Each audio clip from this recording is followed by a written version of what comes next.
அவர் தான் நமக்கு பசும்பொன்னாகவும் அவர் தான் நமக்கு சொக்க வெள்ளியுமா இருக்கிறார்னு வேதம் சொல்லுகிறது. அவரை மாதிரி ஒரு ஐஸ்வர்யம், அவரை மாதிரி ஒரு பொக்கிஷம் இந்த உலகத்தில் வேற எதுவுமே இல்லை. அவர் சொல்றாரு, வெள்ளியும் பொண்ணும் என்னுடையதுங்கிறார்.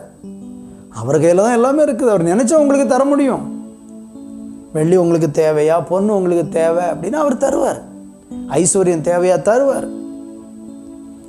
ஐஸ்வர்யத்தை அல்ல, உலக பிரகாரமான ஒரு பெரிய பொக்கிஷத்தை அல்ல, அந்த பொக்கிஷத்தையே கொடுக்கிற தேவனைத்தான் நீங்கள் ஏற்றுக்கொண்டிருக்கீங்க.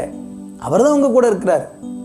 ஏற்ற வேலை வரும்போது உங்களுக்கு என்னதெல்லாம் தேவையோ எல்லாவற்றையும் கொடுத்து உங்களை கனம் பண்ணுவார், உயர்த்துவார். அதனால் சோர்ந்து போகாதீங்க.